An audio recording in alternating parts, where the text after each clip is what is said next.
Welcome. I'm Michael Bickert. Thanks for joining me today as we explore concepts with the objective of improving your management skills and growing your business. Pause the video right now so that you can grab a pen and a notepad and then make a commitment that you will jot down something that you can implement in your business today. That's the point of all this. We want to drive our business forward and make improvements. So you should come up with something actionable, some kind of action item that you jot down and make a commitment to implement today. What I wanted to talk about today was the value of empathy. It has been my observation in business that those who have a particularly strong sense of empathy tend to do better, at least in their communication style. And since communication is so critical in business, then empathy is a real asset. And it seems to me that it is kind of to do with maybe your personality. It may be more of an inherent trait and have to do with your upbringing. I'm not sure what it is that makes one individual more empathic than another, but I also think there's probably an opportunity for people to work on their empathy. Or if you can't improve your empathy, your level of empathy, then perhaps at minimum, what we can do is have a realization if we, say, lack some empathy in our communication style. If you know that about yourself, then you may be able to make decisions better and you may be able to communicate better. You can back up a little bit when you're communicating with somebody if you realize that you are not particularly empathetic, and you can adjust accordingly. Now, if you are naturally empathetic, then that's great. And you will probably naturally communicate better with people. And who are we talking about? Your communications with all of your stakeholders in your business, particularly your team members and your customers. So let's make sure we assign a great deal of value to empathy in communications. And to illustrate the point, I wanted to explore another observation I've made where people, I've just seen in many interactions between individuals that I was sort of called in to mediate or referee, where they had a great dispute. And often the case is that they are suspicious of the other person's integrity and honesty in the communication. They may say things like, he's a liar, she's lying, that's not what happened. And it's really critical to understand that opposing opinions, someone who has the polar opposite assertion of you is not necessarily disingenuous or dishonest or lying. In fact, people very frequently disagree on matters, and it's critical to understand that these differences are born of a difference in paradigm. And so when you understand that and you realize that as we back up and look at what has influenced a person's opinion, then a person is not necessarily, then we can be empathic and realize that a person is not necessarily lying when they assert something that completely opposes or is at variance with your understanding of the facts. So when I use a term like opinion, you say, oh yeah, that's fine. People can have differences of opinion. But I'm saying more than that. I'm saying on matters where it seems to be factual, black and white, that's where people start to get really aggressively accusatory of one another as being dishonest or lying, because it seems that there's a fact. One thing is right and one thing is wrong. But even in these situations, the empathetic individual understands that one's paradigms, one's predispositions, one's exposures in the past will influence how they perceive things. And your perception is reality. So you can have two polar opposite opinions that are both factual. And I want to demonstrate that by bringing up some images on the screen. I attended at least 3 times in my life while he was still alive, seminars from the late, great Dr. Stephen Covey, the author of The 7 Habits of Highly Effective People and co-founder of the Franklin Covey Leadership Group. And in one seminar that I was attending, there was, I would say, hundreds of people in the room. And he brought up some of the images that I'm going to share with you. And he did it far more effectively than I'm going to in this presentation, because you have to do this, what I described that he did, live in order to get the real impact. But what he would do is he would have half the room close their eyes. In his honor system, someone probably peeked, but at least in the room I was in, it seemed like everybody was a player. Everybody was a willing participant. And so when he asked everybody from this side of the room over on the left side of the room to close their eyes, and then he showed an image on the screen to the right side of the room. And then he said, okay, everybody who saw that image, you close your eyes on the right side of the room. Everybody on the left, open your eyes. I want to show you an image. Now, unbeknownst to the audience, he was showing different images. And they may have presumed, he didn't say one way or the other, they may have presumed that they were viewing the same image. And then he brought up a third image on the screen, and it was just subtly different from the first two images. And they asked everybody to open their eyes, and then he would ask, raise your hand if what you see on the screen is object A. And he would say something. I don't want to spoil what I'm going to show you. And half the room would raise their hand. And then he'd say, and he wouldn't switch the image. He'd say, raise your hand if you see object B. Like he would say a different name of an object. And the other side of the room, and you started to hear giggles and laughter in the room. How could they be so divided? And he would say, now come on, are you changing your mind? Who's committed that this is object A? And then back again, all the same hands would raise. Who's seeing object B? And you could see, people started to murmur and discuss with one another, and they were starting to look at things.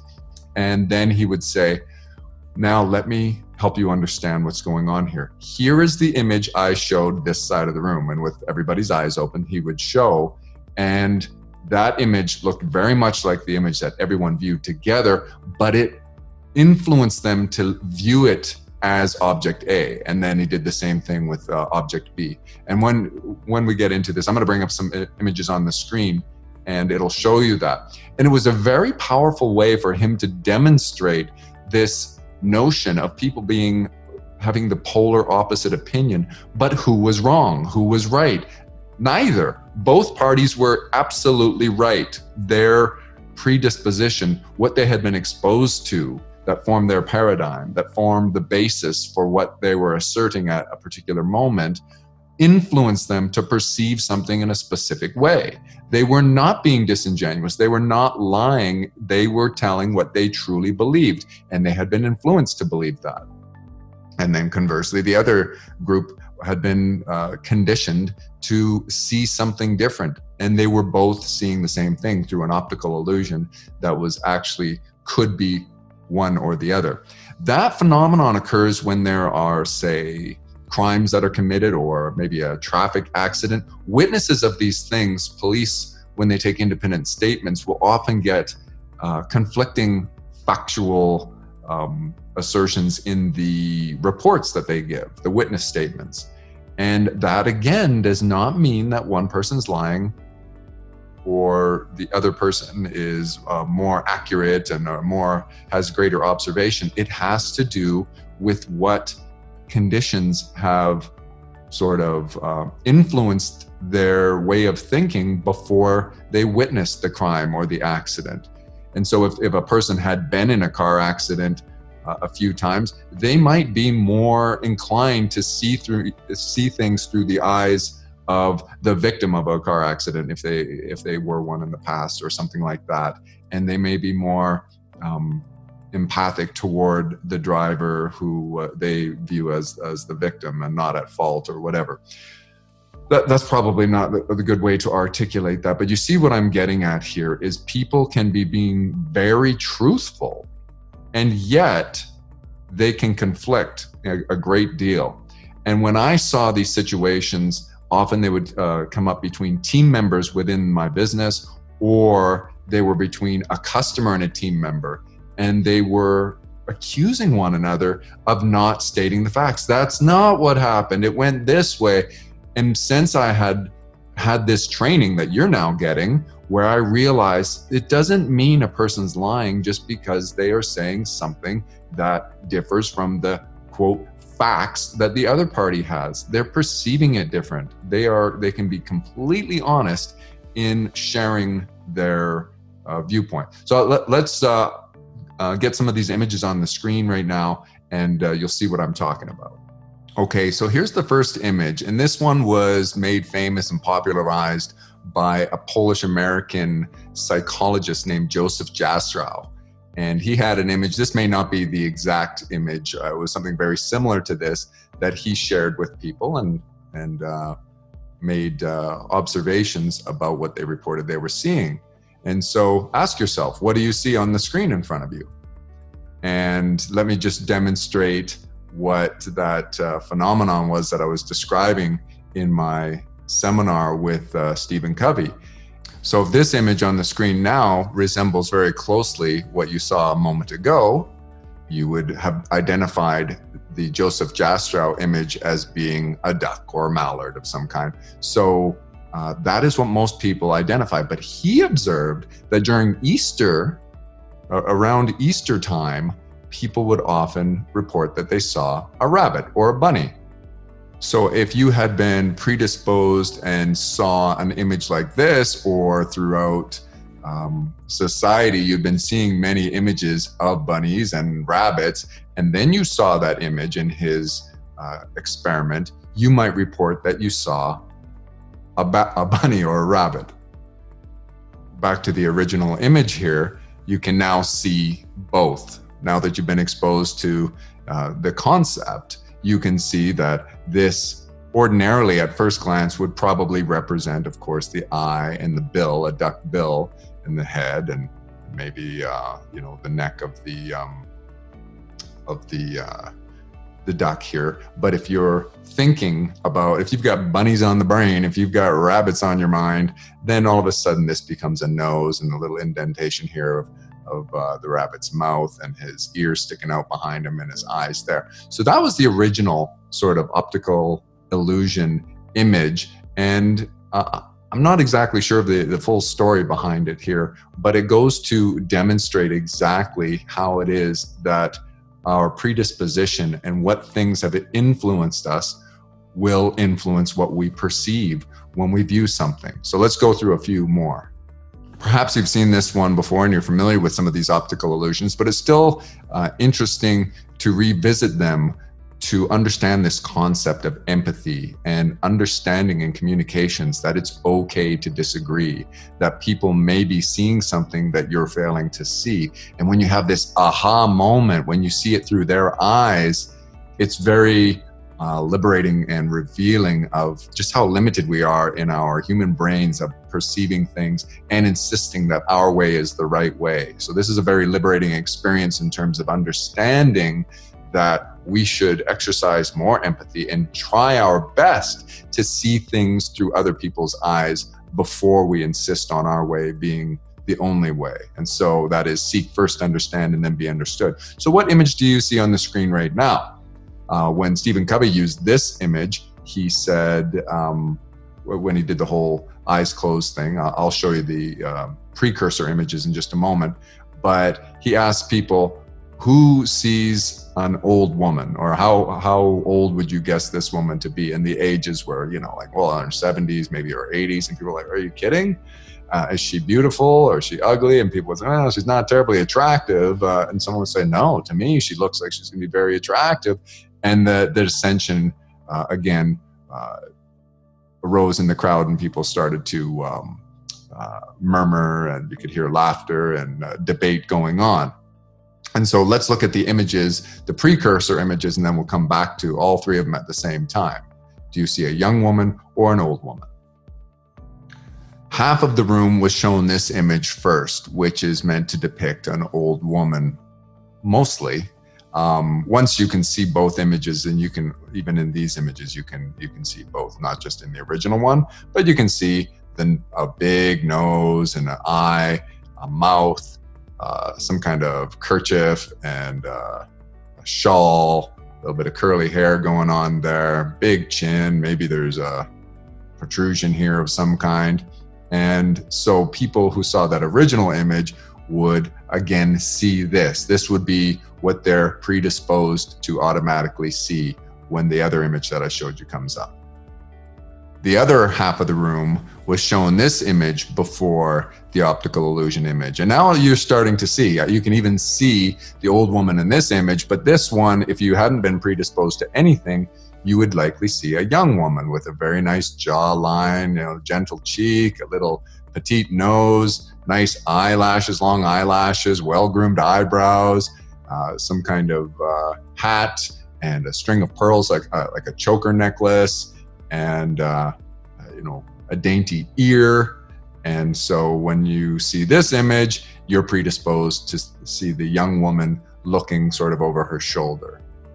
Now, when we bring up all three images, it's clear to see how you can influence a person to see one thing or the other. Now, if you've seen these before, these are old images, they're fairly well known, then you may have a little bit of difficulty really viewing these through the eyes of someone for the first time.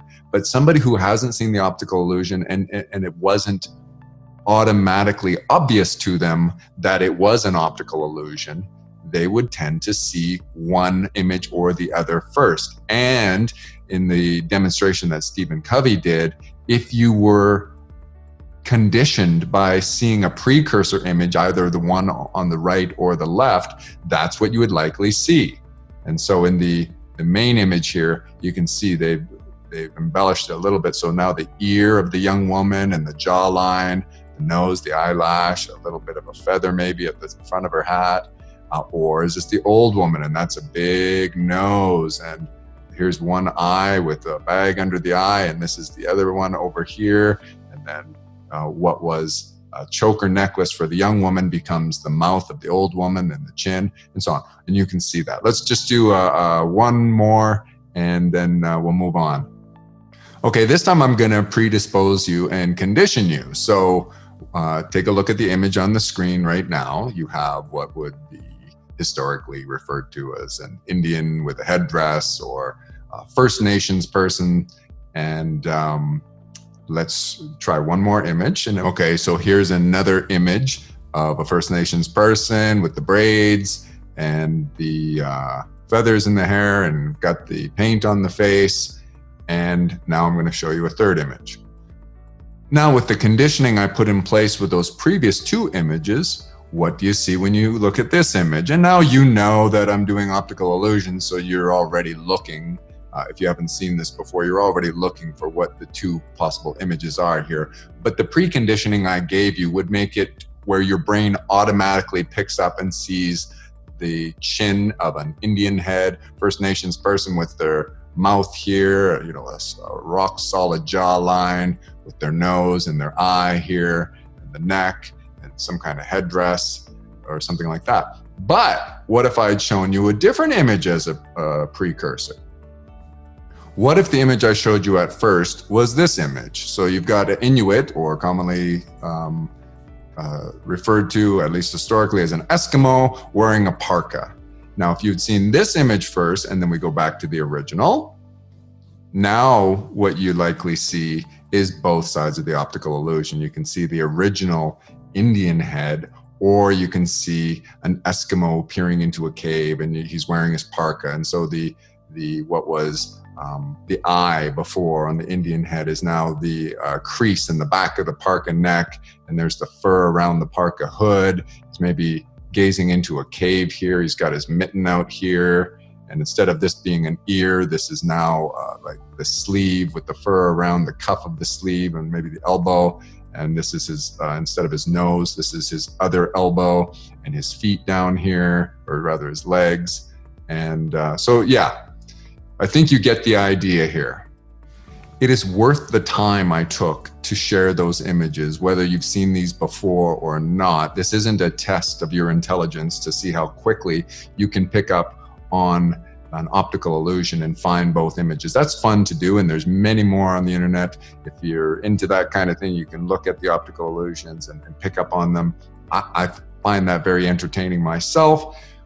Instead, what we were trying to do today is demonstrate that some kind of conditioning, some sort of exposure to certain input of information into your brain will change your perception and will color or flavor your perception and guide it in one particular direction. Somebody receiving a different input, a different precursor in terms of conditioning, a different experience in life, may view things very differently than you do, and not one is right. Neither is right or wrong. They're both correct. They just are seeing things different. So in those cases, you might argue, well, hey, but those are optical illusions that are actually intended to show two different things, so they can both be right. But in real life, a condition being described, both people can be right in what they're describing, but what they can be slightly wrong. They can both be wrong at the same time in assembling all the facts and making a conclusion of what that means. And then when you're communicating, what we're trying to learn today is be empathic and try to see things through the other's eyes. When somebody goes, well, no, that's not an old woman, that's a young woman. This is her chin. That's not her nose. That's not her mouth. That's her necklace. And you're going, what? What are you talking about? When you have this real life experience, just you can sort of go, I've encountered this before, so let me do my best to be empathic, to understand, to seek to understand, first understand, and then be understood. Stop trying to push your narrative and trying to push your position until you've taken the time. I mean, if everyone does that, if everyone takes the time to try to understand the other, you will have a melding of the minds. You'll have compromise comes up. You'll start to realize, oh, now I see what you're saying there. Too often people get frustrated and the communication breaks down and nobody gets anywhere. And when we talk about this through in the context of your business, and you look at this through the lens of a customer who is like, no, that's not what happened at all. You messed up my order, and you're so busy trying to communicate the facts from your perspective, you lose sight of what really matters, which is retaining the customer and building the relationship. And that's just one example. You can have it the same thing. Building that relationship with your internal team members, your other stakeholders, is so important to a successful business. So today was all about figuring out how to communicate, seek first understand, then be understood, and remember, be empathic. And if you aren't naturally empathic, then think back to this exercise every time you're in a disagreement. There's one other thing before we wrap up today I wanted to describe, and I'll leave a note in the reference, or rather in the description, I'll leave a reference. You should check out, there is a video done by Malcolm Gladwell on his Revisionist History podcast, and he talks about memory and how that works.